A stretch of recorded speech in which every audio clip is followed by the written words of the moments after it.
Often people ask me to describe what leaders do really well. We sometimes know what they are, but what is it that they do that really makes them effective? What is it that leaders do that set them apart from other people? I think that's the question. And so I would like to share with you in our little kind of monthly mentoring time. I'm so glad to be with you again. I would like to share with you 4 things that I have observed and noticed that really good leaders do really well. And what's so beautiful is I pass this on to you this month. You're going to be able to do these. There's nothing I'm going to give you now that's beyond you, that you can't do, that's kind of like unreachable. So let me give them to you, and then let's kind of apply it to your life for a moment. Number 1, leaders, they live what they say. Gandhi, he made this statement. I think it's powerful. He said, be the change that you want to see in the world. In other words, if he says you want to make the world a better place, as a leader, you make the changes necessary to make the world a better place. In other words, you go first. What do leaders do? They go first. Leaders know the way. They go the way. They show the way. This is very essential in your leadership. It's very essential in my leadership. So when leaders come to me and they say, I want to lead really well, I tell them, just live out the leadership that you want your people to have. It's easy to teach people what to do. It's easy to teach leadership. It's more difficult to show leadership. In fact, I often say that people ask me, say, John, what is your greatest challenge as a leader? Well, my greatest challenge as a leader, obviously, it's quite simple, is leading myself. It's much easier for me to come on monthly and tell you what to do as a leader. It's much more difficult for me to make sure that's what I'm doing as a leader myself. And so great leaders, they talk leadership, but they walk leadership. And when you start walking leadership, that's when you really begin to be effective in your leadership. So number 1, that they really live what they say. Number 2 is that they constantly lift up their people. Their people look at them and they just basically say, my life is better because of that leader. You see, there are 2 types of leaders. There's the type that pushes the people down around him or her so that they can be seen or because they can look better. And so what they do is they have to reduce the people around them so that they make themselves look bigger than life. But what I learned is that when you push people down, guess what happens? Honestly, you go down with them. You have to keep pushing, so you have to keep going lower yourself. But when you begin to lift people up, you raise them, but you raise yourself. So you want to be a lifter. You want to be a person that when they look at you as a leadership, they just say, my life is better because of that person. The third thing that I think leaders do really, really well is that they love the people that they lead. In other words, in fact, I think they love the people they lead more than they love leading the people that they lead. It goes back to the fact that as a leader, you have to ask yourself, why do I lead people? What is my motivation? Why am I in the leadership game? And leaders that love people, they're contagious, and the people feel that. They feel connected with them. They feel drawn to them. They feel attracted by them. And so I just challenge you in your time, in your monthly time, you really want to love the people that you lead more than you love leading them. When that's the fact, then you'll also lead them better because you'll always look out for their best interest. You'll always put them before yourself. You'll always serve them very, very well. And then there's one other area that leaders just excel in, that kind of sets them apart and stands them apart from anyone else. And that is that leaders lead well in difficult times. They are at their best when the times are at their worst. You see, it's difficult times, it's adverse times that leaders are mostly needed. I mean, when things are going well, I mean, how much do you really need a leader anyway? But it's during the confusing times. It's during times of adversity that you really need some leader to be with him. And I tell leaders that during the difficult times, the best leadership you can do is to walk beside them. There's a tremendous security in having your leader not, miles ahead of you, but walking beside you. And by walking beside you, there's a support and a security and a peace and a partnership and a relationship that really makes the leadership work and really makes it vital. During difficult times, I think there are three things that leaders really do well that makes them be that leader that gives security to the people. And those three things are courage. I think people during difficult times rely on the courage of a leader.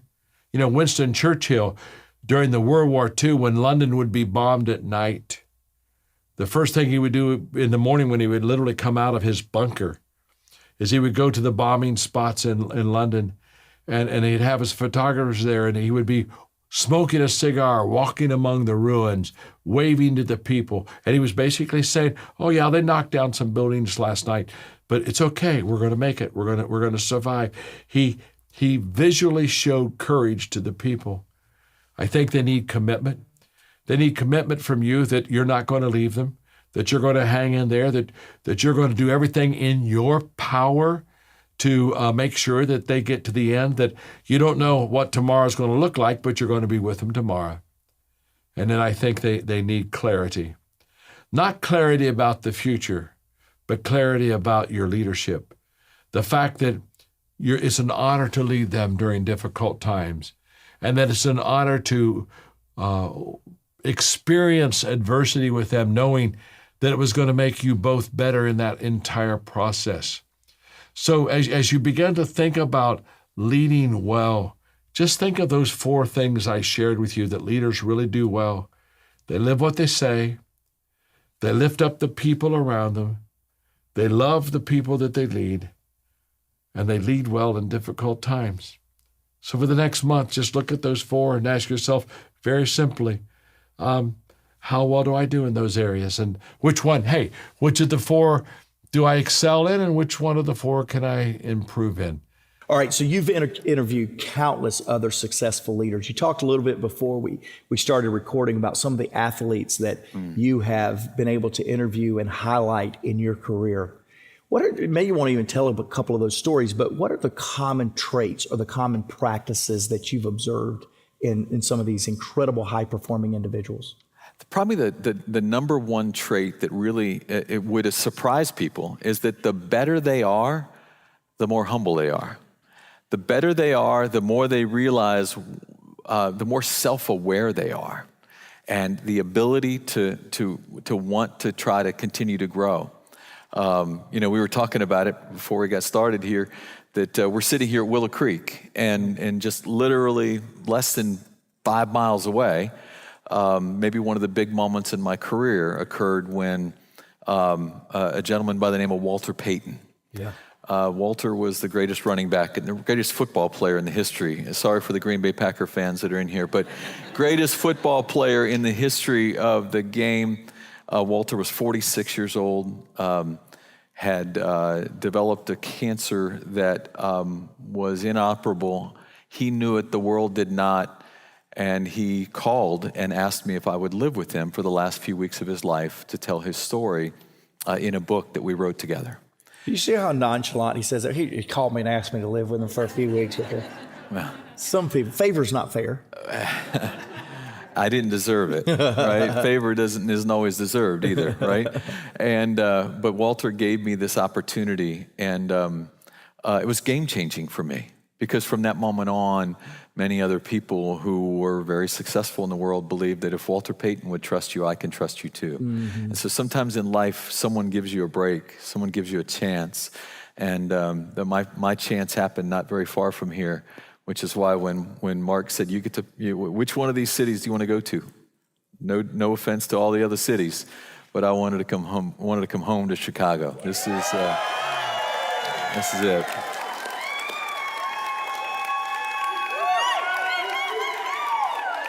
You called it early. I'm sorry. You called Atlanta, it early. Houston, and Florida. We love you. We love you. Hey, so let's go into this just a little bit more on these high performers. I want to extrapolate out from your experience. I watched something the other day. I need to send this to you. I watched something about a week and a half ago. I was in Romania, and somebody sent me a video of an interview with Kobe Bryant. You may have seen it.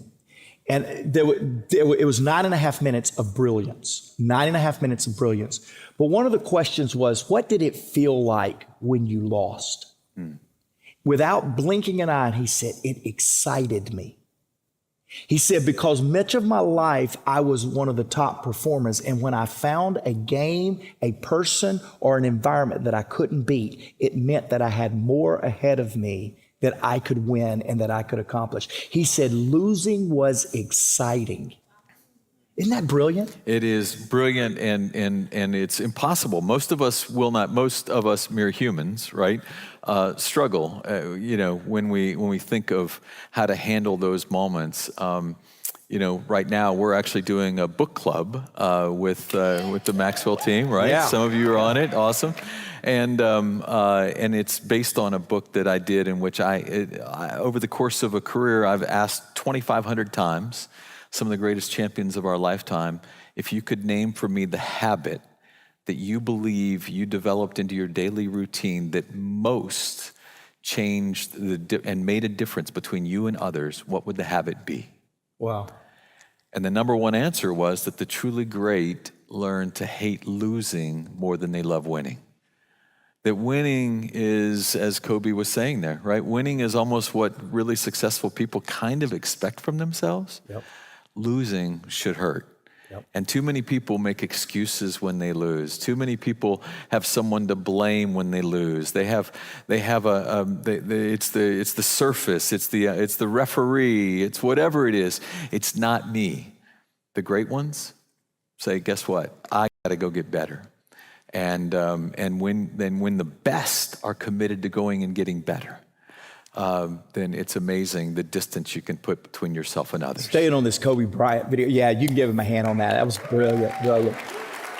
Staying with this Kobe Bryant video, he said that when he started realizing that he wanted to be one of the greats in the world, he said he looked at his ranking. He was 14 years old. He looked at his ranking. He said, I wasn't even really on the chart. He said, I was number 64. And I went, well, I never was in the top 100. So I don't know what you mean, not on the chart. He said, I was number 64. He said, but what I decided to do is I listed the top 63 and I made a art of studying them to find out why they were ahead of me. He said, and then all year long, I began to check them off. I'm better than him on that. I'm better than him on that. I'm better than him on that. And he said, I worked myself all the way down to the top 5 by checking people off because of what they were good at that I wasn't good at yet. Now, staying with that, there's this, John Maxwell talks about getting out of the people pile. And if you haven't watched John talk about that lately, his dancing is one thing. Him getting out of the people pile is a whole nother level. We'll have to get him to do that on the podcast sometime on video, by the way. That'll bring a lot of YouTube viewers. So getting out of this people pile a lot of times is this remarkable competitive spirit. So you've studied some of the greatest, most accomplished competitors in the world. What do you see and what have you learned regarding competition in these great leaders? That they run toward it. We hear that a lot about first responders, and the great ones are the ones that run toward, right? And then Kyle Carpenter, the people who are willing to dive on the grenade, to save the person next to them. The people that run toward. The great competitors want to run into the competition, right? Yeah. They're not looking to sit on the bench. They're not looking for that moment when they're not hoping that you don't ask them to take the shot. The great ones want to be in the mix. And I think that was really educational for me, because there are times in life when you just don't feel it, right? And the great ones don't have a day when not feeling it is their reason to not want to be in the fray. Yeah. So I love that, right? I love that. That's what Kobe was running toward it, right? He was running toward the 63 ahead of him. Michael Jordan, we'll throw a little Michael in here. Michael is the most competitive human I've ever met in my life. I've never, if it's tiddlywinks, that guy is he's trying to figure out how to beat you at it. But it's the great ones are always looking for a way to run toward an opportunity to measure themselves. And they often find themselves in measuring, and for Michael, one of the challenges for Michael and Kobe and something is that after a while, it gets to a place where you almost don't feel there's anybody you can measure yourself against.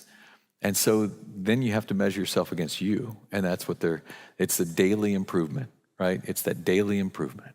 So you've told me a story, and I'm putting you on the spot, in Chicago on a podcast. I can fix this post-edit. So we got it. Can you tell that story of Michael Jordan and you and competitor? I mean, really, do I have to? Come on. So Michael Jordan does an old man basketball camp. He invites 100 old guys. It's an amazing collection. The only thing the 100 of us have in common is that we love to play basketball. I love basketball so much. I live in Florida. I have a full basketball court at my house, right? I love the game. And guys play there several nights a week. It's an awesome way, if you're old like me, to get your energy out. And Jordan invites 100 guys, divides us into teams of 10, brings in great coaches, and then over the course of several days, you'll play against each other for a championship. Well, Jordan, on the third day, he picks 20 guys and says, today you're going to get the opportunity to go one-on-one with the greatest player of all time. How awesome is that, right, Jordan? To be able to call yourself greatest of all time. And he walks through, picks 20 guys out. I happen to be one of the 20. He says, by the way, the rules are very simple. In fact, so simple, let my assistant explain them. His assistant steps up and she says, yes, the rules are simple. Today, you're going to play a game to one. First guy to score wins, right? Game to one, first guy to score wins. But Michael Jordan is going to start with the ball. Your job is to guard Michael, she says. She even does the air quotes, right? And if Jordan doesn't score, you get the ball. Michael Jordan guards you. First guy to score wins. So Jordan steps up and says, while you're thinking about this, I want you to know I've done this little competition for 9 years, and in 9 years, 5 guys have ever scored on me. And today, there's not going to be a 6th. If he needs the help, he's in your head, right?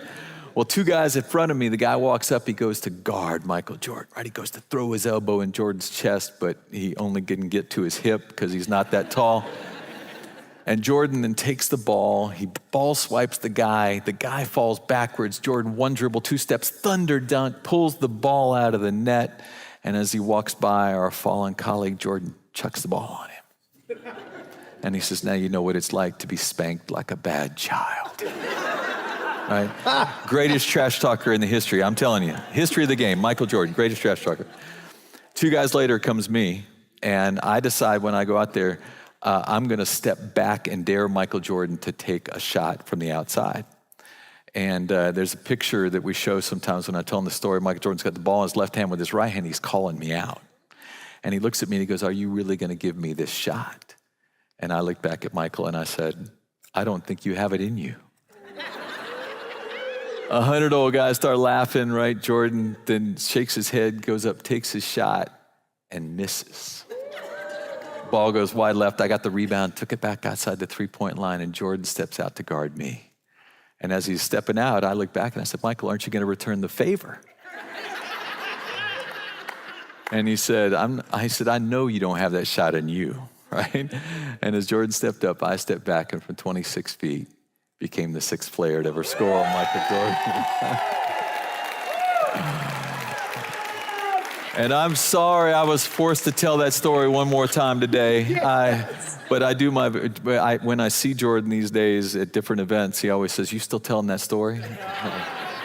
Every day, Michael, I tell it every day. If someone gives me an open door, I tell that story. It's my fault, sorry, Michael Jordan. Post-edit. It's my fault. It's my fault. Yeah.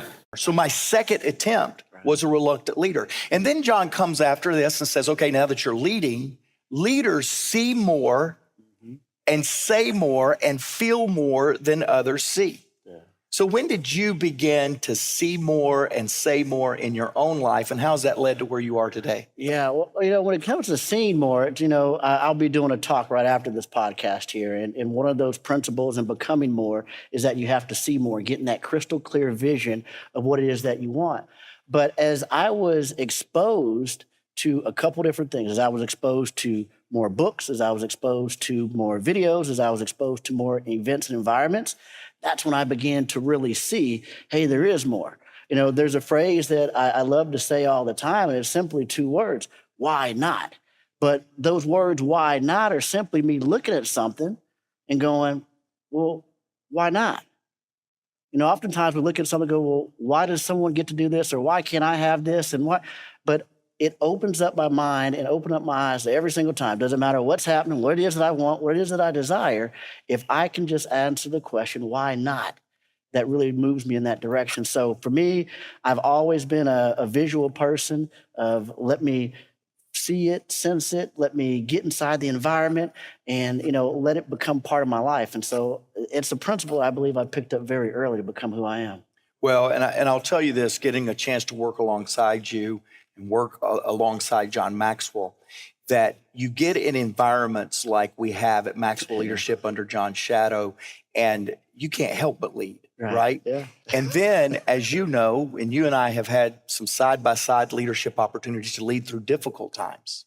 And that ability to see more and see before. Podcast family, I was telling our team just right before we started recording today, yesterday I had a really difficult, very challenging leadership environment. You were with me, Chris. And there was a moment in the meeting where I felt like a plan was starting to come together, that the team was starting to galvanize around the plan. And even though I knew over the coming days after that meeting that there were going to be some very tough decisions, tough conversations, the leader in me sit back and started going, wow, this is starting to feel good. Emotionally, it didn't feel good. From a personal standpoint, it didn't feel good. But the leader in me, you know why? Because leaders can get above their emotion and see the solution as the plan starts coming together.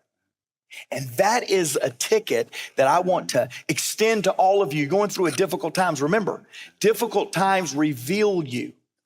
They don't make you. You're already made. They're going to reveal you. So how do we respond at that time? And we begin to click that or turn that corner, click that switch to where we can see more than before. Yeah, absolutely. Being a dealer of hope.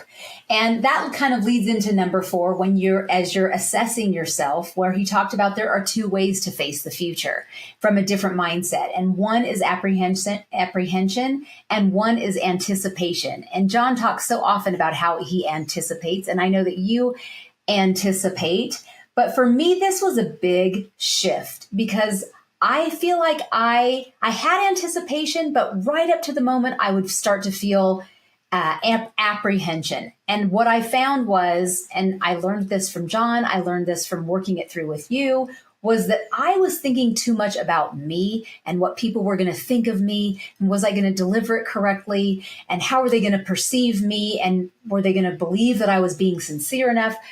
All of that is me. I was thinking about me and not thinking about the other people and how I could serve them and how I could lead them well. And so I'm just curious, did you ever have this shift, or was this something where you were always somebody who looked upon the future with anticipation, or was there ever a time when you looked upon the future with apprehension? Yeah, so I am by nature, I definitely anticipate. I definitely don't have the apprehension piece. Now, I have filled several roles, even with John Maxwell here at Maxwell Leadership, that required me to anticipate apprehensive things. What if this goes wrong? What if the challenge? And I found that when I was anticipating apprehension, if you allow me to use both words, that I was anticipating what could go wrong, I found that it muddled my judgment. But if I went in and allowed my anticipation to exhibit hope and potential rather than destruction, opportunity rather than doors closing, I found that I exhibited better judgment over time. Let me illustrate this with a conversation I just had with my 17-year-old, soon to be 17-year-old.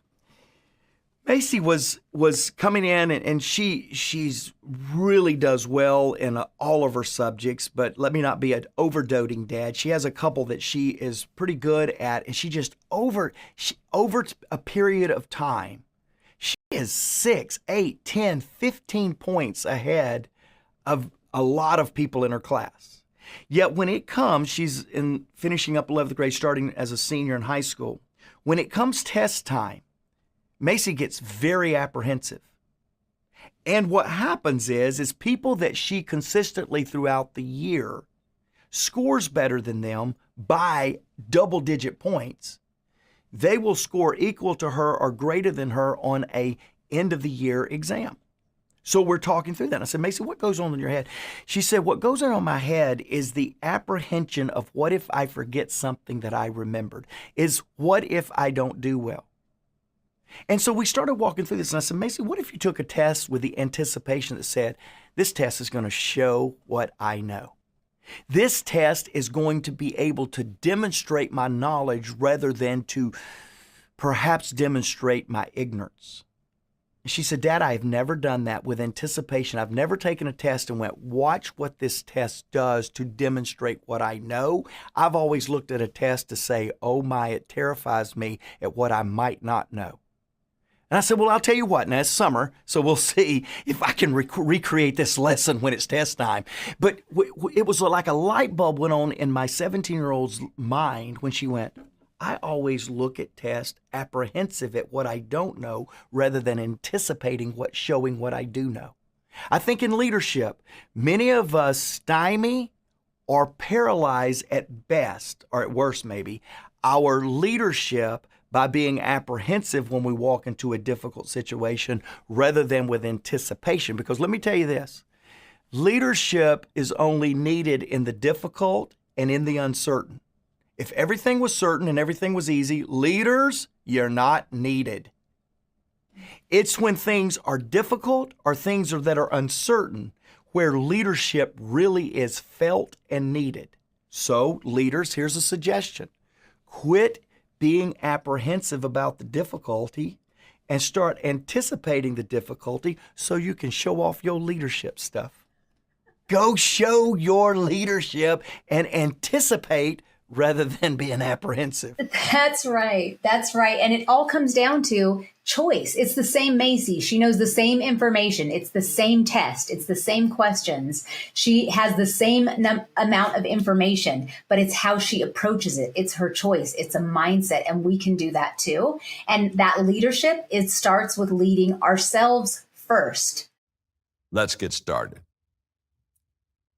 What you visually see in front of you now are the 5 levels of leadership. In a moment, I'm going to start at the very bottom, the position level, and I will slowly work from the position level clear up to number 5, which is what we call the pinnacle level. But we're going to take our time, because it does take time, and we're going to process it, and we're going to learn that every step of the journey increases and compounds our leadership effectiveness, and we're going to learn that we become a part of each step and we build on the steps that are beneath us. I'm excited. So let's go to level number 1. As you can see, it's the lowest level of leadership. It's called the position level. In the position level, the key word is rights. In other words, you get a job, you get a title, and in your leadership position, you have certain rights that allow you to lead others. At this level, people follow you because they have to. What do I mean? You're the supervisor. People that come and become a part of the organization, they come underneath of you. You're the leader, they follow you because they have to. They don't necessarily follow you because you're good. They follow you because you are over them. Now, when I talk about the position level, I want you to know, first of all, that's how we all start. We all start by getting a leadership position. But the position doesn't make the leader makes the position. And we become very limited at this level if we think that our title and our privileges and our rights really are what makes us a good leader. They're not. Now, the flip side of this, that's level one, this position level, is an exciting level to be on, and let me tell you why. If I have a leadership title or position, it gives me an opportunity to what? To lead. And how do I become a better leader? By practicing leadership. So when I look at level one, I smile real big because I used that level as a time to practice leadership, not as a time to protect my leadership. I use it as a time to learn and grow and ask questions which make me a better leader. I didn't use the fact that I had a title and so people had to follow me as the result of me being a good leader. Be honest with yourself. If people have to follow you, you don't know if you're a good leader or not. The people don't have any choice. So when I look at the position of leadership, I look at it as it's an opportunity to learn. For example, when you became part of the secret team, one of the things I love about your organization is immediately it gives you a position or a place to lead. You're to go out and share their story and find people and recruit people and bring them on your team. And guess what? You almost immediately become a leader. What I want you to know is that that's a good thing. But use your early days in secret to just practice leadership, because the more that you practice, the better that you're going to get. Now, when I talk to you about level number one, the position level, please understand that the reason you don't want to stay on level one is it is extremely limited. Let me explain. If the only reason people follow you is because you're above them, you have a position above them, if the only reason they follow you is because they don't have any choice, that's what they got to do, then you have to understand that they may not give you the effort that they need for them to succeed or for you to succeed. Let's put it this way. If I have to follow someone that maybe isn't even a good leader, but they're over me, there's nothing inspiring about that. In fact, I may say, wow, I don't even care for the leader that got over me. And so therefore, at level number one, what happens is, as a leader, you don't get the energy that you need from your people to be successful. And the people that are following you aren't willing to give you that energy. No one has ever built a great team on low energy. No one has ever built a great team on low commitment. No one has ever said, let me tell you something. The reason my business has succeeded is that nobody cares. Nobody has ever said the reason I've made a lot of money is because I didn't want to. No one's ever said the reason I have a great relationship is because I don't put anything into it. No. You see, everything that's good, everything that's important takes commitment and effort. That's why I teach people all the time that everything worthwhile is uphill. Well, the problem with level number one, the position level, is if people follow you not because you're good, but because they have to, they're not sure they're going to go uphill with you. And the only way you're going to succeed is getting them and you to go uphill together. So I think I've said enough about level number one. I think you've got it. I think you understand that level number one is where you start. And it's a great place to start because you got to practice leadership. And that's what's so great about Secret. They're just letting you practice leadership literally every day. And that makes you a better leader. But you don't stay on level one very long because it's incredibly limited and people really won't give you the energy you need to build this incredible business. So, hey, here's the good news. There's another level above you, and you can get to it. That's level number 2, and I call it the permission level. Let me tell you why I give it the title, the permission level. This level is all about relationships. And when I think of relationships, when you're a level 2 leader, the people that follow you give you permission to lead them. Wow, that's different than level 1. They didn't have any choice in their leader in level 1. But at level 2, they give you permission to lead them. Why? Because they like you. And even better, you like them. So now you're beginning to develop a relationships, and watch this. At level number 2, people follow you because they want to. There is a world of difference between people following you because they have to and people following you because they want to. And what is that difference? Very simple. Energy.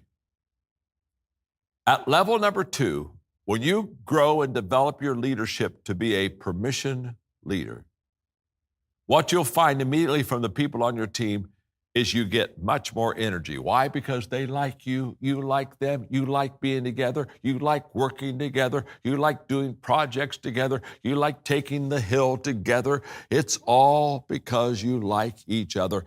And energy is immediately infused in people when they like their leader. Why? Because you're inspiring them. You're bringing the best out of them.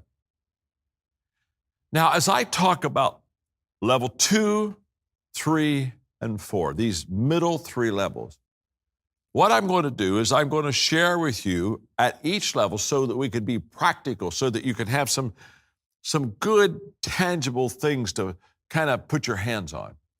I'm going to talk to you about 3 things that leaders do well at each one of these 3 middle levels. So at the permission level, for example, one of the things that leaders really do well is they listen well. They have not only an open door policy in their leadership, they have an open ear policy. They walk slowly through the crowds. They truly want to hear from you because they truly value you. You see, positional leaders, they don't want to hear from you. They want you to hear them. They're top down in their thinking. On level number 2, now we're walking slowly through the crowd. And as leaders, we want to listen. In fact, there's a process that the permission leader goes through at level 2.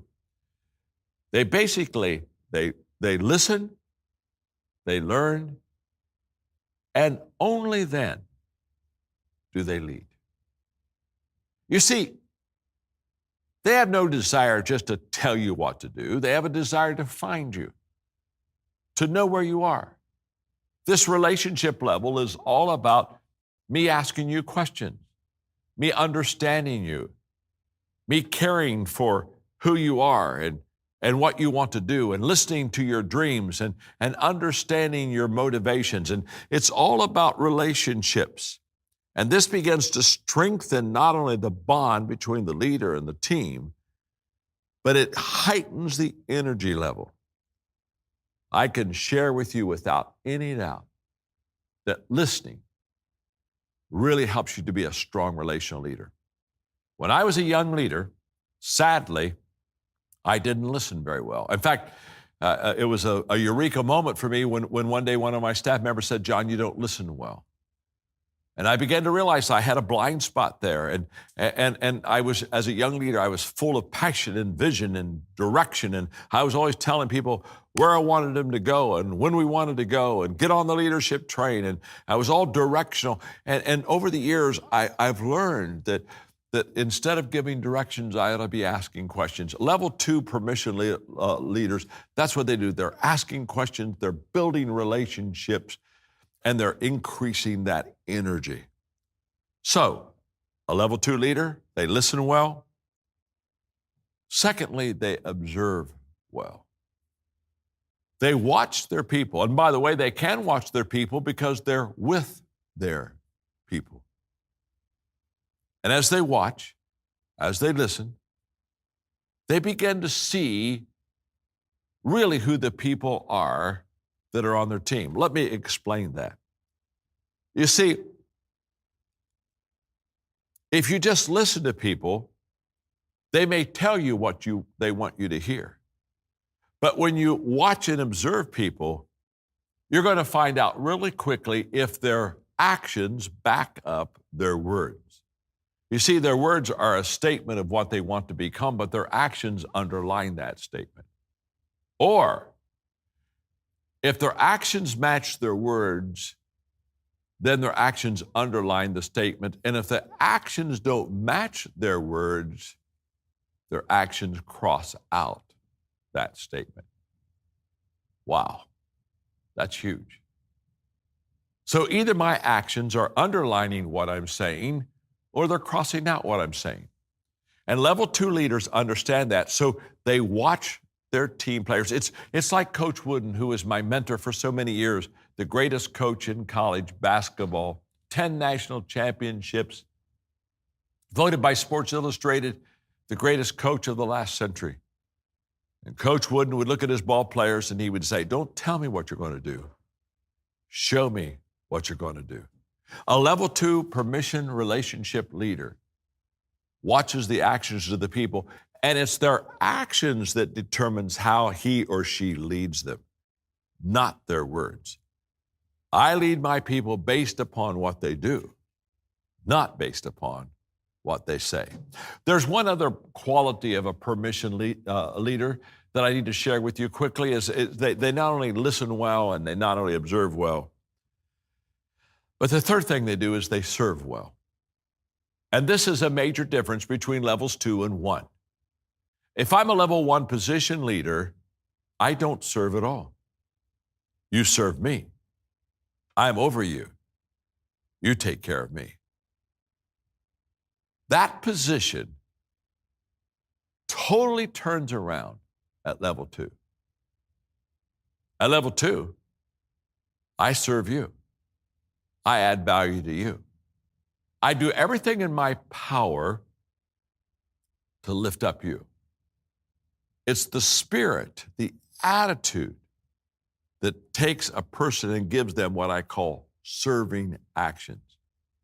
In my organizations, people will tell me sometimes, because the Maxwell Enterprise has many companies, people will come up to me that I don't even know, and they'll say, I just got hired by one of your companies. And, well, good, nice to meet you, nice to meet you. And then they'll say something like, I work for you. And I stop myself, no. You don't work for me. I don't have slaves. You work with me. In fact, I work with you. I'll serve you. You serve me. Let's serve each other. We're not position conscious at all. We just want to add value to each other. A permission level leader that is strong in relations, they listen well, observe well, and they serve well. Well, as you become a good relational permission leader, you can now go up to the third level of leadership, and that is the production level. And this is an incredible level to be on, because the key word at this level is results. What do I mean by that? Well, at this level, people follow you because of what you have done for the organization. In other words, you are a person that is helping grow the organization. You know how to produce. Now, this is essential. And in fact, I tell people all the time, you really don't know you're a good leader until you get to level 3. You see, at level 1, you don't know you're a good leader or not, because you just have a position and people are only following you because they have to. At level number 2, just because people like you at that permission level doesn't really mean that you lead well, just means that they like you. So level 2 could be as much about relationships and friendship as it could be about leadership. But let me tell you something. When you get to level 3 and you produce, as you're taking notes on this lecture, I think a word that you want to make sure you put right now in your notes section is credibility. You get credibility in your ability to produce. In other words, the only reason that I have a right to ask you to follow me is that I'm good, that I know how to be successful. Think about it for a moment.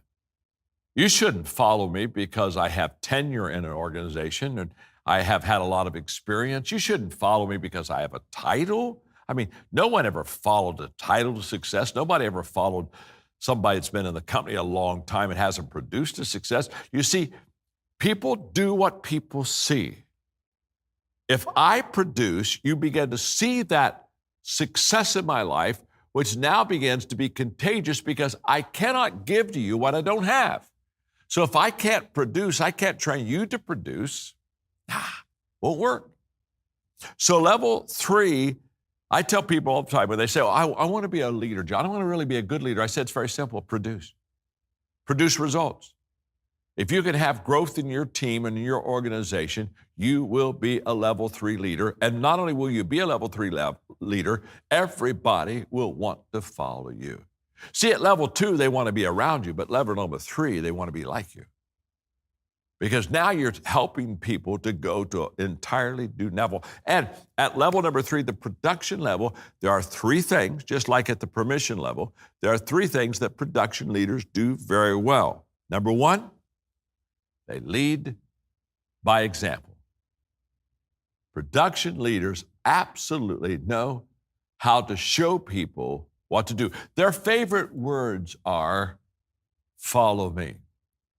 And so level 3 leaders visualize success continually. People at level 3 that are following that type of a leader, they don't need to wonder about what success is. They see it around them all the time. They experience it in the leader. This is just absolutely huge. People do what people see. That's the greatest motivational principle in the world. Leadership is highly visual. No one ever followed a leader that they never met or can't see. When you begin to show results, you begin to create the culture of your team being productive. Productive people reproduce productive people. Unproductive people reproduce unproductive people. So level 3 is the credibility that you have as a leader, and you basically say, okay, I will be the example. Watch me, follow me. But the second thing that production leaders do really well is they not only lead by example, but they create momentum. And they create momentum by producing. You see, there are momentum makers in an organization, and there are momentum breakers. The momentum makers are the ones that continually build and add value and produce. And by the way, momentum is something you want to have as a leader because it's the leader's best friend. In fact, I call momentum the big mo. You want to have momentum because it's a great exaggerator. What I mean by that is it takes everything you do and it makes it better and bigger than it actually is. You see, when you are effective and you can produce, it begins to exaggerate your worth. It begins to exaggerate what your team is doing. It's a positive, by the way, positive momentum gives you positive exaggeration, and negative momentum gives you negative exaggeration. It'll either make you look better than you are, or to be honest with you, it'll make you look worse than you are. Now, the greatest problem solver that you'll ever have in your business is momentum. Momentum will solve 80% of your problems. Let me explain what I mean by that. A train on a track going down that track 55 miles an hour. If on that track there's a 5-foot thick concrete wall, a big barrier, okay? On that track, that train with the momentum at 55 miles an hour will hit that barrier, crash it, and keep on moving. Why? It had momentum. The obstacle couldn't stop the momentum. Same train, same track, no momentum. Stop dead. If you put a 1-inch block in front of the driving wheels, the train can't get started. Isn't it interesting? Same train with momentum, crashes through a steel reinforced concrete wall, bang, moves it out of the way. No momentum, 1-inch block, can't go anywhere. You see, If you don't have any momentum in your company, in your organization, on your team, a 1-inch problem is a real problem. You can't even get going. You lack momentum. A 1-inch problem is keeping you from going. But if you have momentum, a 5-foot thick concrete steel reinforced wall problem can't stop you. That's why I tell people all the time that your problem isn't your problem. The problem is you think the problem is a problem. And so the problem that's not a problem becomes a problem, not because it's a problem. The problem is you didn't know the problem wasn't a problem. And since you didn't know the problem wasn't a problem, the problem that wasn't a problem has become a problem, not because it was a problem, but the problem was that you didn't know it wasn't a problem. And so the problem that wasn't a problem has become a problem until you now have a real problem. Whew, that wears me out. And I know it's wearing you out because you're trying to write everything down and you melancholics are saying, raising your hands, come on, John, repeat that. I don't think I got every problem in there. Don't worry about it. Listen to me. I'm just telling you, my name's John. I'm your friend. And when you're at level number 3, you solve your problems by creating momentum. 80% of the problems you ever have on your team, if you're producing results, will go away. Trust me. The third thing that production leaders do, they not only lead by example and create momentum, but they attract better people. Oh, I love this. The better you are as a leader, the better people you attract. Could I go back for a moment to that illustration I gave you a while ago? The leadership lid, remember I said if your leadership lid was a 5, what is your business? It's a 4, okay? Well, that's not only true in growing your company, that's true in attracting people to your team. If I'm a 5 leader, who will I attract to come on my team? 4s, 3s, 2s, and 1. Who won't be attracted to join my team? 7s, 8s, 9s, 10s. Can I tell you, in the history of mankind, it's never happened where a 9 person was attracted to follow a 5. 9s don't follow 5. They're already bigger, better, and faster than 5s. If you're a 5, you've got 4s, 3s, and 2s, and 1s on your team. If you're an 8, you got 7, 6.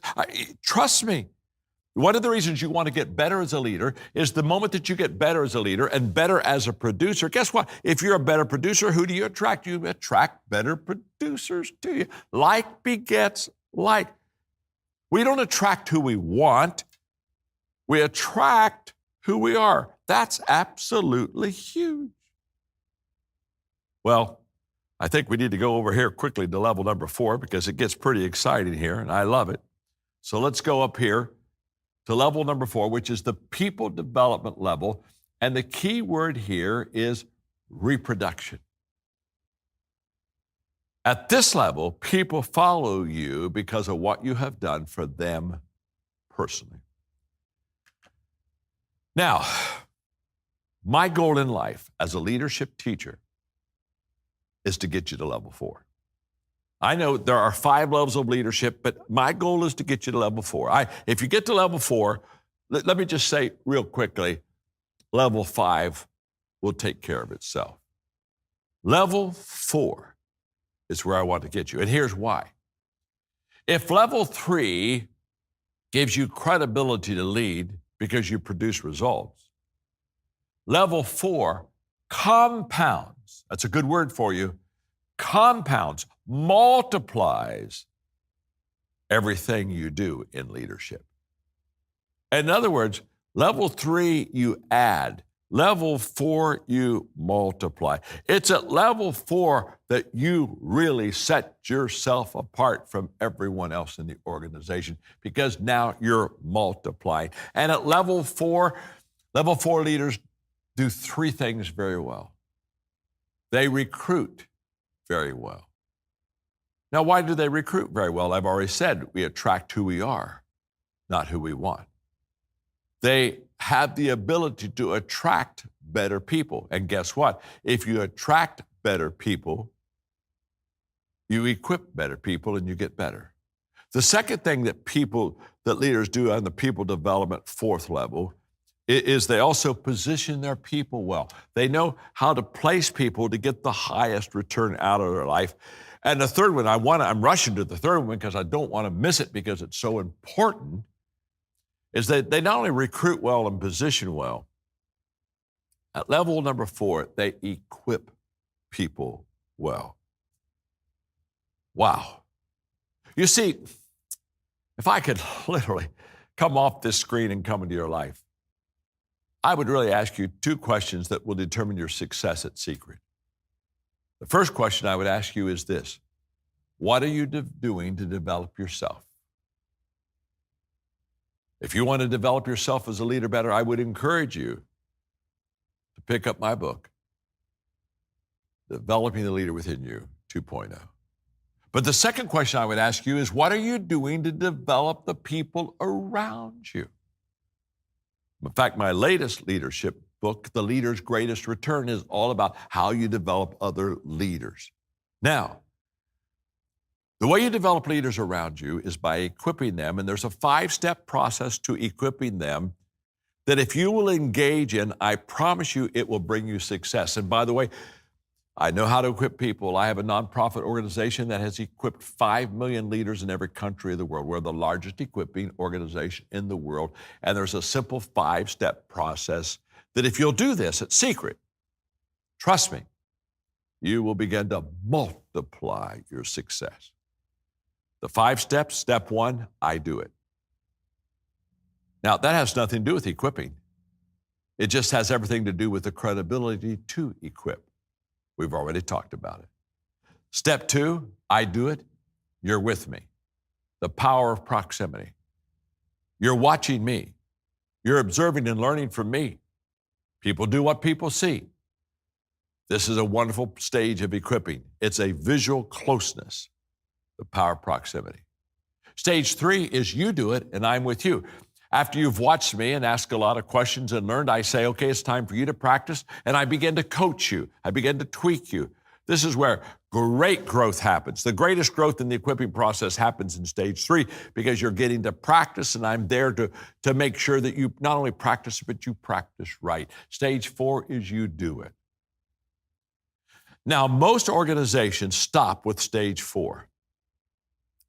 And that's a big mistake. The magic is in stage 5, and at Secret, I want to encourage you, get to stage 5 and watch Secret just grow like it's never grown before. I'm so excited about this. I'm so excited for you. Watch this. Stage 5 is you do it, and somebody is with you. You've never equipped somebody until they've equipped somebody else. And that's where the multiplication begins. I equip you to equip other people. In fact, when I equip somebody, I never even start until I ask them, who will you equip when I'm finished with you? I always make sure that my equipping doesn't have a dead end. Well, there's the last stage. It's the pinnacle level of a leader. The key word there is respect. And people follow you because of who you are, and they follow you because of what you represent. At level number 5, you are bigger than life. Trust me. And why are you bigger than life? Because you've done every level of leadership well. When you had the position of leadership, you didn't use it as entitlement and as a right. You used it as a time to practice leadership and become a better leader. When you got to the permission level, you took people, believed in them, loved them, and relationally connected with them until they could hardly wait to do business with you. When you got to the third level, you didn't tell people what to do. You showed people what to do by producing. And your credibility and respect was in the fact that they knew they could follow you, because you produced more than what they could produce. Level 4, you developed people and raised up leaders until they began to multiply and compound your work. And guess what? The company gives you position number 1. The people within the company give you position number 5. Finding time for leadership. We all talk about not even having enough time in our calendar to do anything. And now we are looking at this of saying, how do we find time? Can we? We're going to unpack this a little bit today. to me, it's really about the availability for your team at the end of the day. And I think that's important as you work on a team. So, Perry, what drove this topic, this thought that we're going to be bringing to our listeners today? Yes. I was on a group coaching call. So we do this a lot. We may deliver a workshop, and then we group coach the executives, 8 or 10 that were in the room. So it's a couple months out from the facilitation, and I always start the coaching call by saying, what's new in your leadership? What's going on in your leadership? What have you done since the last time we spoke? We made some decisions, and what have you done with that? Give me an update. And the head person on the call kind of rubs their head and goes, man, it has been so busy. We have been heads down so busy, I haven't had time to lead. My head just about exploded, but I held it together. I go, what? And I did use it as a coaching moment to say, listen, you are always leading, either poorly or greatly. Whatever people are watching, you don't get a break from this. And it got me to wondering, what exactly gets dropped when you're too busy in your mind, too busy to lead? Yeah. And I wondered if you ever faced this. Yeah. You're a busy dude. I was wondering, I don't see this in you. I feel like you're leading and being busy, but how does this relate to you? So 100% do I struggle with this, right? Like we can become a slave to our calendars, which seems to be happening certain times in my leadership. And when you asked that question, what came to my mind was, am I a doer or a developer? And I think we've talked a little bit about this maybe in the past, but it's where it came back from. I don't know if we were with the client and we had this conversation or the content, and I was like, am I just focused on being a doer, or am I focused on being a developer? And when you put it in that lens, you go, if that's the case and I want to be a developer, I have to be a doer, but it's got to be in and through and with my people. That's right. Which is called leadership, which is called influence. And so, man, I 100% can resonate with that, but it's not an excuse. And I think what was frustrating you about the experience you had was, well, first of all, we're in the leadership business, and so we're like, But I think what's frustrating was like, that's on you. Like we have to be intentional about that if we want to develop people. And you and I believe that's the leader's greatest return that we could ever do, is to develop people, then to go and succeed as a leader. And so it is a real challenge. There's 100%, and I deal with it, but you got to fight it every single day. Yeah, and I totally agree. I fight the same battle, and it, to me, often comes down to, and we teach this in the 5 levels class. We ask, what's the difference between management and leadership? And we can go through, back and forth about what that is. But what I felt like this group was doing, and what you and I confess that we've struggled with, I spend all my time managing and not actually leading. So I'm managing the process and the business and not really leading the people. But today I wanted to review, a certain number of things. You figure out what the number is, of ideas about how you can move to making time for your leadership. But I'll tell you, just if you turn the podcast off now, here's what I want you to know. Leadership is not adding new things to your calendar. And what my saying I've always, as I've been learning about this, was stop trying to add leadership to your calendar as like it's something new, but take what's on your calendar, make leadership moments of the things that are already on your calendar. Brilliant. So stop adding leadership as a separate entry into your calendar, but add leadership moments to the things that are on your calendar. That's brilliant. Like, you can turn the podcast off right now. That is a Twitter moment, #Perry Holly quote. But you shared that with me right before we went live on this podcast, and I was like, ooh, that statement is really, really, really deep. That's good. Well, and just the example we were just giving, that if you have things on your calendar, like I was telling Chris, if he's going to go down the hall to meet with our CEO, Mark Cole, and they're going to have a meeting that's scheduled, about a 90-minute meeting on the 2024-2025 strategy, and he looks back around and he looks at a couple of his key players that are in their offices there, and he says, hey, I've got this meeting coming up this afternoon. I'd like for you to join me in that, and I don't want you to talk, sit up against the wall, take notes, whatever. But we'll debrief it later. But I want you to see, get a feel for how leadership works around here, how we plan, how we strategize. I want you to get a feel for how Mark works, how I work.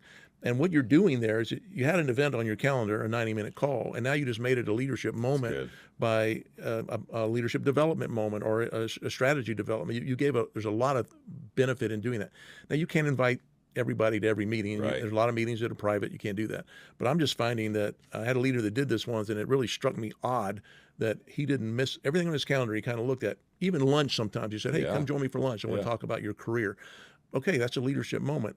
It's a development moment, and so I think there's lots there. And I put down, lists of what are the things that could be dropped. What are the actions of leaders? So, vision and strategy, communicating, inspiring, making decisions, delegating, building relationships, coaching, mentoring, leading by example, monitoring, evaluating performance, handling challenges, continuous learning. There's all kinds of things. There's way more than this 12 that are on this list.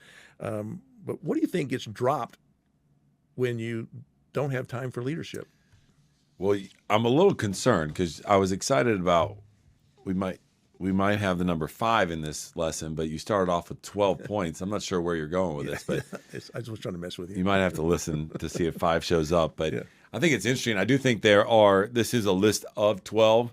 I think to your point, there's probably just a whole slew of other things that as actions of leaders that we need to make sure that we're thinking about. If this list that you just talked about here, if you said to me, hey, what's the one that if we dropped or, would kind of maybe mess everything up? And it goes back to something that every single leader talks to us about when they're on the phone. And I think I know I experience, and I know you experience, and that is communication. If a leader cannot communicate, then, what good is the vision? What good is the relationships, the expectations? There's all kinds of gaps inside there. And so for me, I think the word communicating of this list of 12, I think that impacts every single other one as a leader that we need to make sure that we're focused on. So I do have 5 strategies. There it is. There it is. Yes. For this, but I want to make these practical. But let me tell you, the overall big learning I already gave you was make moments of the things already on your calendar. Don't miss that. But here's some practical ideas, and I'm going to throw them at you one at a time. We'll move quickly, but they may sound insignificant, but I think for me they have been meaningful. Number 1 was the practice of calendar blocking. Are you leaving your calendar wide open, or do you block it for important things? Why are you shaming your head down? Because I feel like I think I believe in that principle as a concept, and then I thought, and then protect it. Oh yeah, right? Because for me, blocking's the easy part. I have good intentions. I'll put blocks all over my calendar, right? Did they vanish? But then all of a sudden I'm like, well, Perry needs, we need to connect. Yeah, then I need to Jake, whatever, and all of a sudden I'm like, well, I mean, it was on there Sunday night. I don't know what happened, And so my thought was, man, to do that and protect it. I think you've got to be so intentional about this and communicate it to your team as well, and just say, hey, I had the opportunity one time to have lunch with a former Chick-fil-A executive, and he was probably one of the first 10 Chick-fil-A employees and kind of helped build what it was, ran marketing departments, and so I said, hey, what was one of the keys to your career that you felt like you allowed you to think on the business, be in the business, and all that stuff? And he goes, oh, it's pretty simple. So I pull out my pen. I'm like, give it to me. He's like, Friday from 12 to 5, I blocked out my calendar and would not have a meeting, would not whatever. He said that was my time to reflect on the business from that week. What are we thinking about for the next week? It allowed me to spend some time, really doing what I needed to do before I got to the weekend. Sometimes I had to work on the weekends or whatever, but then I was able to be present with my family on that. And so I thought, man, there's a guy that led at a very, very high level for a long time. And every Friday from 12 to 5, he didn't have a meeting, didn't have a call, but it was on the business. And he said that's probably the best thing he had done for his career really at Chick-fil-A as an executive. So, man, practice that calendar blocking like Perry's talking about, and then protect it. Yeah, that's my ad. Protect it. I like that. Yeah. Number 2 was, and I think it helps with the blocking, is be very clear about your priorities. That to me was there's a lot of things competing for your time. and your people, your leadership, your business, all those types of things. But what's your decision-making filter for that? It is your priorities, and the ability to say no, which you and I both struggle with, is impeded by a lack of being clear on what it is we're trying to do. Yeah, I love this because I think if you have too many things on there, you're not able to strategically allocate, your calendar and your time for leading and developing people. And as you come up with that list of priorities, as you talked about in decision-making filter, my first comment is review it often. Mm-hmm. I just spent, a couple weeks ago, a day away and was just, some of the changes that we have in the organization and responsibilities and shifts. And so I blocked out the entire day, and I got away, and I just said, okay, what are my priorities? And then how do I communicate that to the team so that they're aware of that? And as I went through that, I noticed, man, I'm glad I'm reviewing this because of my priorities, because they're drastically different than what they were 2 months ago, 3 months ago. And so one of the things in developing this strategy to set my calendar up is to be able to do that and make sure that maybe some things that are not as high of a priority don't make it on the calendar, which again then goes back to, as a leader, being able to find time for the people. So yeah, I think that's key. But my add to you there is to review it on a timely manner because it's going to change. It's going to change. I have a process every evening before I close down for the day. I use a 3x5 index card to capture my 3 most important things for tomorrow. Looking at whatever's changed. I had a plan for the week, but where are we? What's changing? What do I need to be working on? And I start early, so I want to know. I don't want to be sitting at my kitchen counter, waiting on the coffee to brew, wondering what am I going to be doing after I have my morning routine. What is the first thing I'm going to be doing? I know the most important things first, and then I reassess that at the end of the day for tomorrow. And I'm carrying that card with me right now. I know what's got coming up. Oh, this one's huge. So scheduling one-on-one meetings with the people on your team. I am stunned by the number of leaders in our coaching practice that either when I say this, think it's a new idea, or I used to, but I don't anymore. To me, this is fundamental to at least having that everybody on your team knows they have time with you each week or each 2 weeks, that they have dedicated time with you. I see your head dropping again.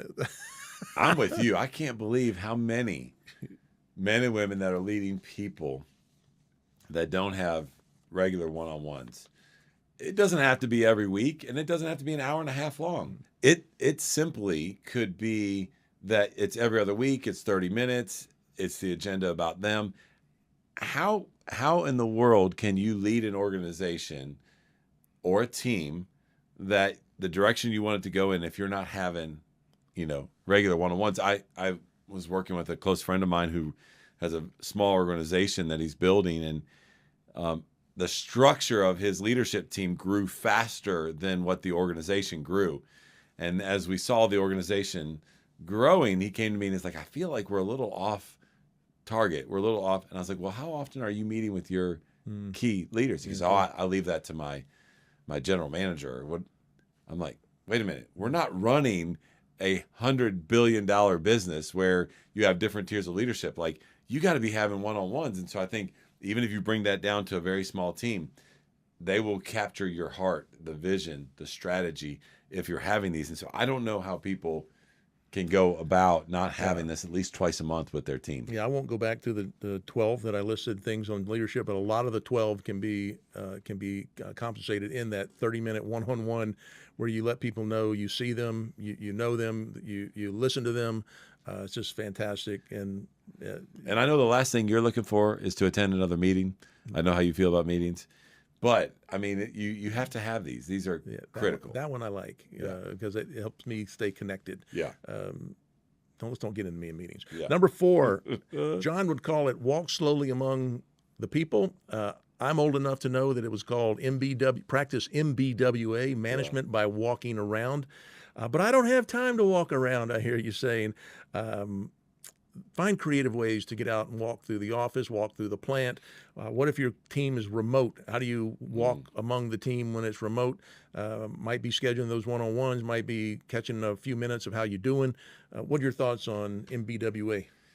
So one of the things I started doing was I realized that in my calendar, as we were kind of blocking out meetings, that they were every hour on the hour and they were an hour long. And I realized I would come into the office and before I know it, it was the end of the day and I'm leaving and I didn't see anybody on my team or in the organization. And so I have shortened my meetings to 30 or 45 minutes, still try to keep them on the hour. So that allows me, if I then have a break and I'm walking to another office, whatever, I know I have a little bit of time to pop my head in an office and be like, hey, what's going on? And That's really good. And whatever. But so again, back to one of your points earlier, I'm not calendaring it. Right. It's on my calendar. And so I'm leading through it, knowing that I've got some opportunity to touch base with that. Now, I think you pose a really good question here, which is, how do you do this with remote teams? Mm-hmm. And I've heard people with some creative solutions around, Zoom meetings, and they just pop in. Some are not business, some are. I know one executive that will say, hey, I have open door policy from 2 to 4 on Tuesdays and Thursdays. And what she does is she sits at her home office while she's working, but keeps Zoom up. And people can pop in there and just check in. It's something that, so you got to get creative, but man, I think this is huge to being a developer of people, to making sure that you're practicing leadership on a daily basis. I like the ad there about you added a leadership moment to something already on your calendar. Yeah, getting out about it. Very love good. that. I'm listening. I'm paying attention. Yeah, last one, number 5. I just said to delegate more. Are you doing too much? That's what I asked this senior leader: is, are you doing too much? Are there things other people could be doing? And the big question that we've loved it here for a long time is: are you doing the things that only you can do? That's right. Or are you doing a bunch of things that others could do? Because if you're doing so much that you don't have time to lead your people, that's a problem. Yeah, we're not trying to get you to a point of a leader where you're unloading everything that you're doing and delegating this. To Perry's point, there are certain things that only you can be doing. I want to challenge you. This is a question I'm starting to ask myself more and more, which is, as I go through an activity, a project, something we're working on, asking myself, who on my team or inside our organization would actually enjoy doing this more than I would, or is more qualified to do this than I am? And then reaching out and say, hey, would you be interested in, would you help with this? And more than likely, they're going to say yes, especially if I know it fits into their skill set. Like for you, around writing and studying and learning content or speaking, like you've told me numerous times, hey, listen, you have a busy schedule. If there's an organization that wants you to come do a keynote as a value add, just pick up the phone. Like, I love doing that. I'll go do that, right? And so that is, in essence, delegating, but it's really kind of partnering in a way that everything that's on your plate into something that the other person may enjoy or is better skilled at than you to be able to do that. And I just, maybe you comment briefly on, I know you've got a great administrative partner now, and I notice a lot of execs, sometimes, the more senior they are, the better they are at this, but early on, it's tough to appropriately leverage. And I know you're new. Angie's kind of new to the team. And what have you learned about leveraging an administrative partner that helps with this juggling of doing the right things? That's a great question. So remember, I mentioned just a little bit ago about me spending kind of a day away on the business. So I created this document that was several pages long. That was the Goatee Manifesto. Yeah, it could be. It's gonna be I'm going to send it into our publishing company. By the way, if you have a book idea, we have a publishing company. And what I did was I just kind of data dumped onto this document, and then I categorized it, and then I put it by priority. Back to what I was telling you about. Like, okay, so some of the priorities are shift. So I've had to move some things around, and hey, this is a priority, and this is what I was thinking. And so I have this massive document. So she took that document and created it into a kind of a form.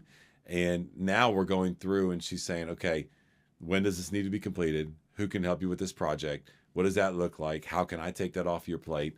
And so she's helping me think through that process. And that has been huge for me to be able to do that. The other thing that she's doing is, she'll every day say, hey, what happened yesterday that I need to be aware of or that I can help you with moving forward?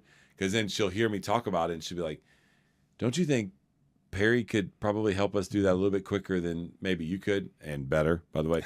And so just being able to kind of, she understands the leadership concept of this, and to have somebody can hold me accountable to that. Yeah, I'm loving that. Is really helping me. Yeah. Especially when a pile of stuff comes your way. You'll be like, I just noticed that all the podcast recordings for the rest of the year are all magically on my calendar all of a sudden. That never happens. Yeah.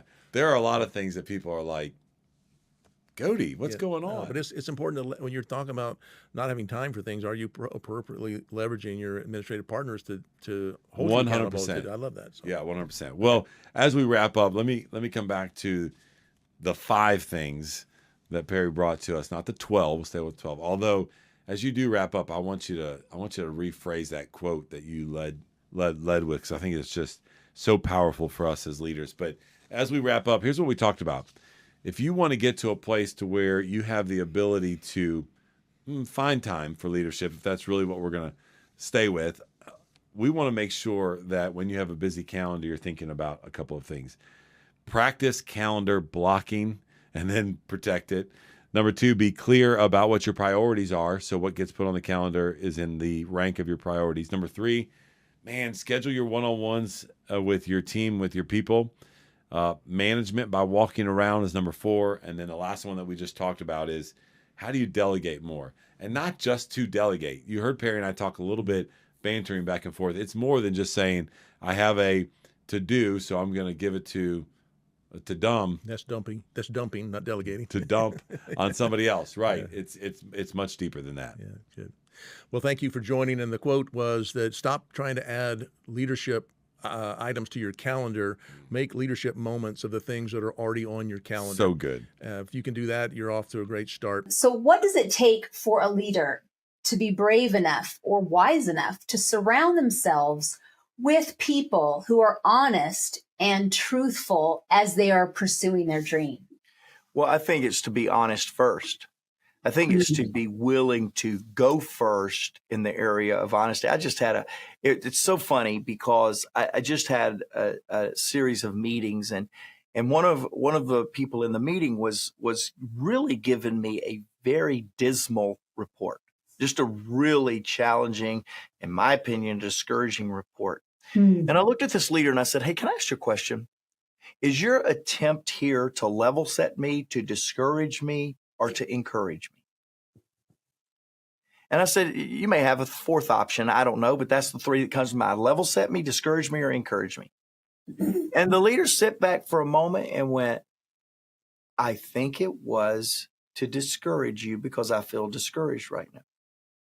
Well, I was waiting for them with great candor and confidence. I was waiting for them to say it was just meant to level set you, because that was the easy way, right? That's the answer of a 5 out of a scale of 1 and 10. Right, exactly. You don't have an opinion. Neutral. And so I went, I really fully thought they were going to say to level set me, but my comeback to that was going to be, well, I already knew these numbers, and I know these numbers. So I was ready for the answer that I thought.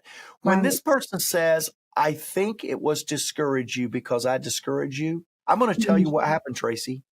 My respect level for this leader went through the sky, through the roof, and here's why. I realized I had somebody that would be honest with themselves and also honest with me. Yes. Now, you know why they did that? Is because I paused and I put them on the spot, because I wanted to know, because it was not advantageous to the meeting. So as a leader, I led them through candor and I got candor back, or I led them through trust and I got trust back. See, when John says, and when he's talking about dropping a plot, he was really talking about this concept that he says more people fought it. You'll remember last week, those of you that have listened to last week, you'll remember when we talked about the family members and others that just did not catch it, and they really began to discourage us.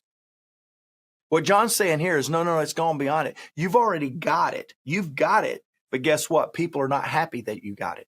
You're on your way. In fact, there's tangible results. You're starting to experience your dream. And now you got the people that's going, ooh, they're like the crab that wants to pull you back down with the rest of them, because they don't want you to get out of the bucket.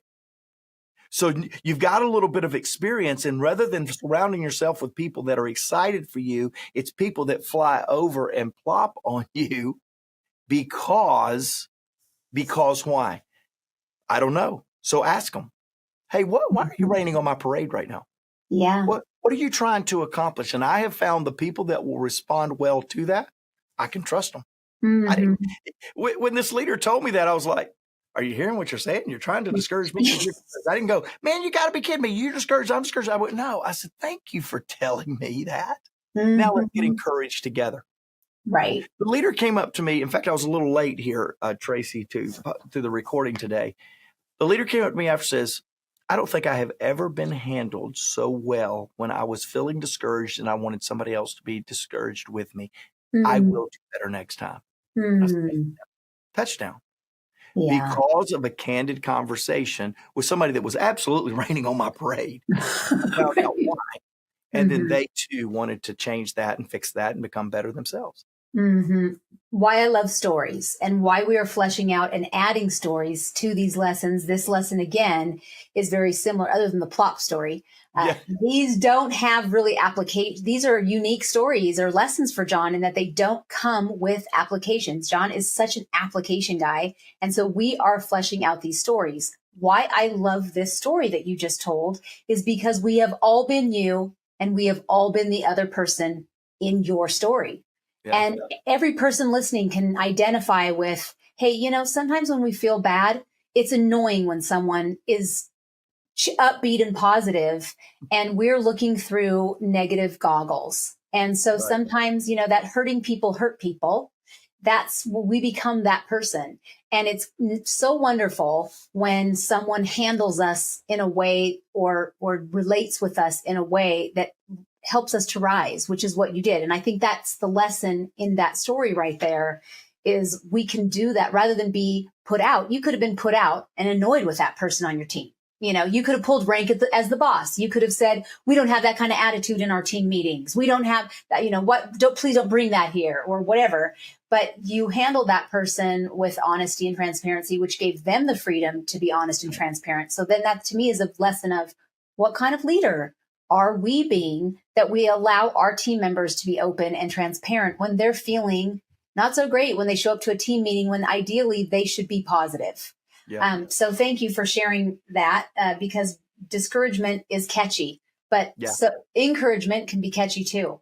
Today's topic we're going to talk about is priority principles for leaders. And I have to tell you, when I saw priority principles, I almost didn't want to talk about it because this is something that I struggle with. I'm continuing to grow and continuing to learn, but it's not who gets the most things done, although I do like to create a checklist and see how many lines by the end of the day I can have on my piece of paper, but it's about who gets the right things done, who really wins at the end of the day. And so really thinking about what are those right things, what are the desired outcomes and results that we need. And so today we're going to look at 5 principles. You guessed it, our favorite number of how do you become a leader that understands how to prioritize the things that need to get done. Yeah, and I don't break it to you. You're not the only one struggling with this. Don't take your hand off the wheel where you are right now, but show of hands, how many of you struggle with being busy, but busy doing what?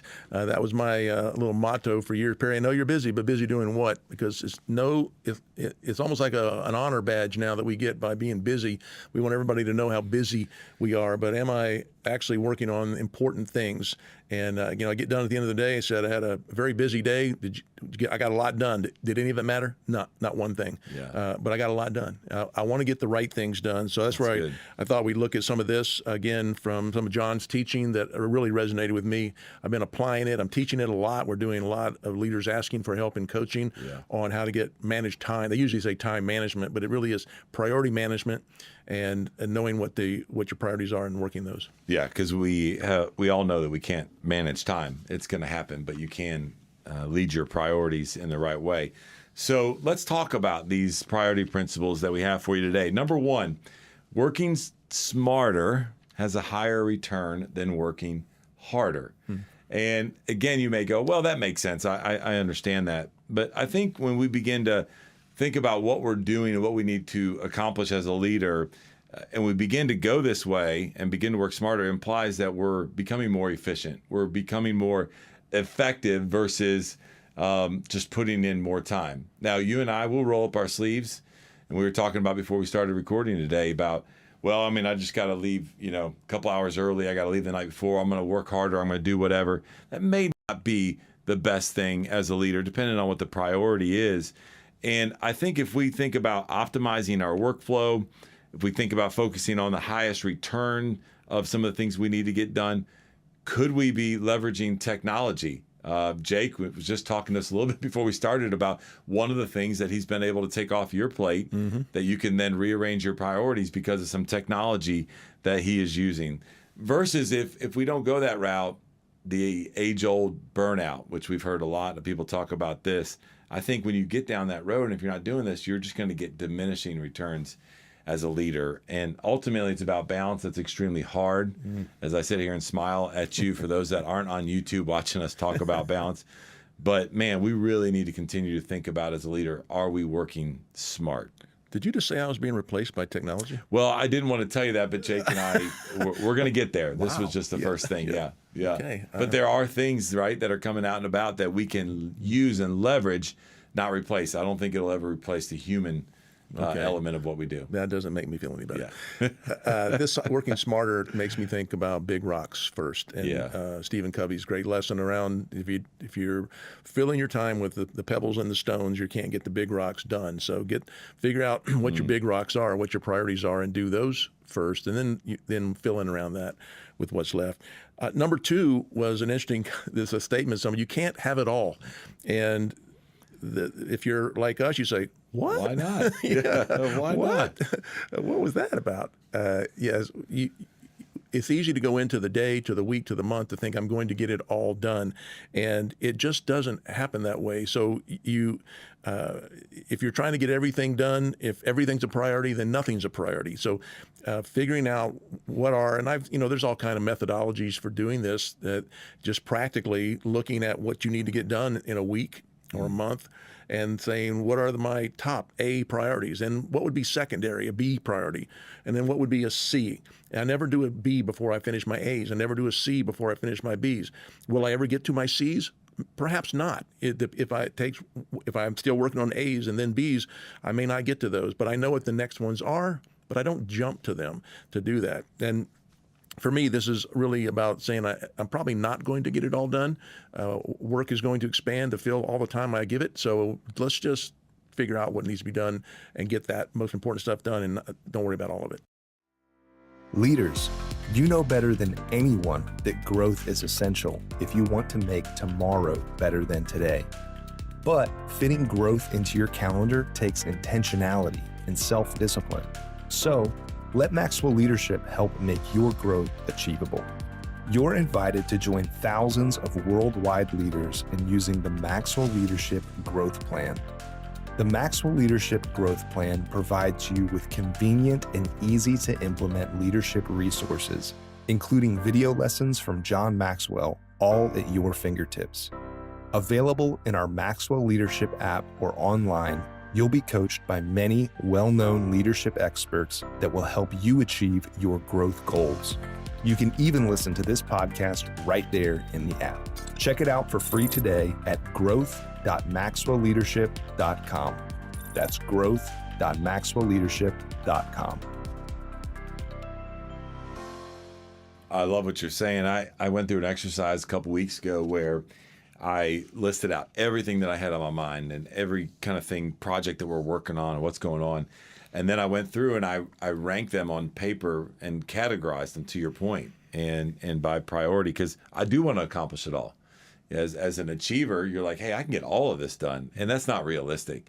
And so kind of developed a system to help fight myself, in that, because you can't have it all. And there are things that I continue to just pin, right? I just leave on there or table from week to week, and it's been several weeks. And to your point, I may never get to it, but just understanding and seeing what that priority filter is has brought to my attention that I can't get it all done right now. The third one is the good is always the enemy of the best. I think if in this, it makes me think about a couple of things, where if things are good, maybe we get a little bit too content with the way that things are going. We don't take risks. We don't invest in different things for our business, for our team. We're less likely to want to change. By the way, if you don't like change, you will not last very long. And so you'll like irrelevance a whole lot less, as we've said here before. I also think if we continue to just be content and stay in the good, we're missing out on our full potential. Yeah. And so it's got to be a priority of ours to make sure that we're continuing to strive. And for me, it's really having that mindset of growth. And so what am I doing to grow so that I'm not staying in the good? I was listening to a recording of John the other day, and he was telling a story about being new in communication and as a young pastor, and he realized that he could just kind of mail it in. He could kind of wing it, and that the people in his congregation didn't have that high of expectation, and he could meet whatever they had. And he decided right then that that being good is the enemy of being great, and that he would actually take it to the next level, to raise it, to be great, to focus on the things that only he could do, to focus on the great things. You be not all the dozens of good things you could be doing, or complacency may sit in, but to really figure out what are the big high impact things I can be doing. So for me, that's when I thought about that one, it was around, sometimes you could just settle, it's good enough. No, I'm going to pick out a couple of things that make impact and work on those and let the good things go for now, which is you can't have it all. Number 4, I want to play with you a little game here about back and forth off this, but the idea was just simple, but it says that proactive beats reactive when it comes to being productive. Proactive beats reactive. And so a little word association. I gave you some ideas here, but I'll take the proactive side, which is really an initiator. Yeah. And by the way, leaders always initiate. Leaders don't wait for things to come. Leaders initiate. So if I'm thinking about being productive, and this goes back to John's Today Matters, but I love this. I think about it all the time. Initiators, we prepare. What do the reactors do? Clean up messes. Yeah. The word here is repair, but man, ultimately, if you're reacting, you're ended up cleaning up stuff. You haven't really kind of had the lens of what could be, and then you end up getting yourself in trouble. Yeah, repairing what you didn't do yesterday to do it today on that. If I'm an initiator, I plan ahead. And if I'm a reactor, I live for the moment. And I say that with a smile because I am not like that, but I do have some people in my life and on my team that are like that. And for me, I just think that they are things you can miss out on if you don't plan ahead. If I'm an initiator, I pick up the phone and make contact. If I'm a reactor, I just wait for the phone to ring. Yeah, good. If I'm an initiator, I anticipate problems. And then as a reactor, I just react to the problems that show up on my plate. And I'll tell you, this is one thing right here for me that I love with people that I work with and on my team, is that if we are all thinking and anticipating problems ahead of time and sharing those, then I am hearing from my team and those around me things that I hadn't even thought about. That helps me anticipate. And so love being around people that anticipate the problems. Totally agree. If I'm proactive and I initiate, I seize the moment. And if I'm reacting, I just wait for the right moment. If I'm an initiator, I put priorities in my calendar.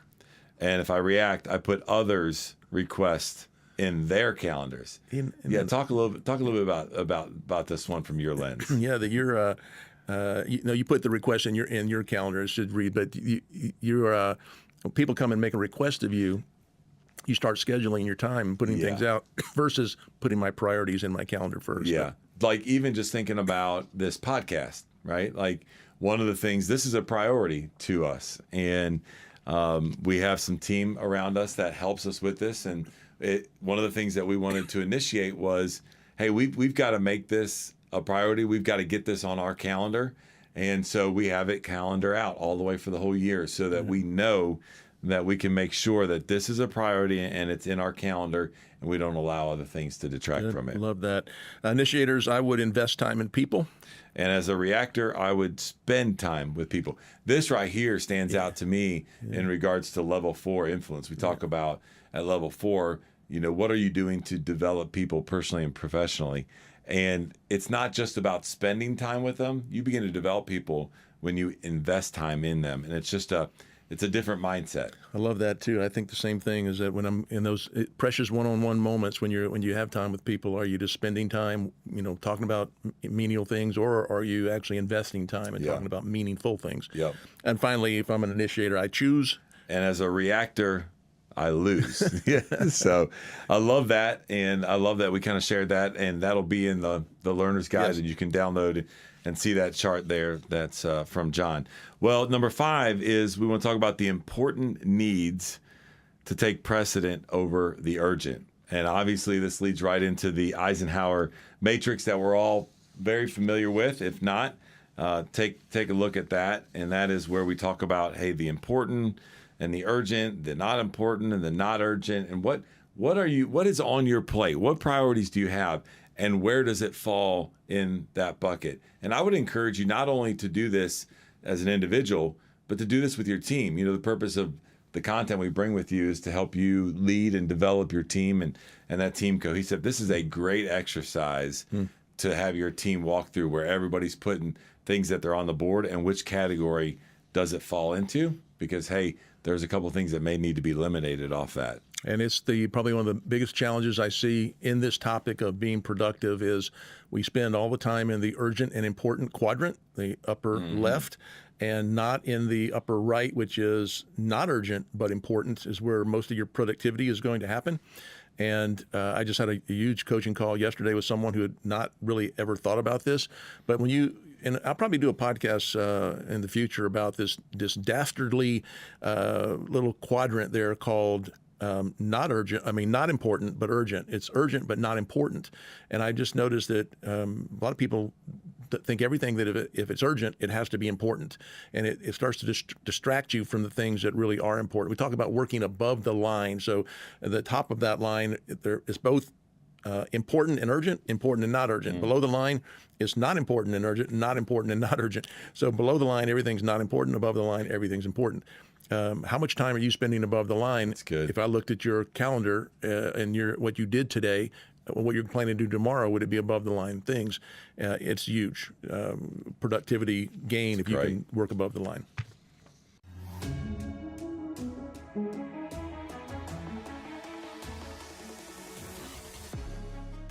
Welcome to the Maxwell Leadership Executive Podcast, where our goal is to help you increase your reputation as a leader, increase your ability to influence others, and increase your ability to fully engage your team to deliver remarkable results.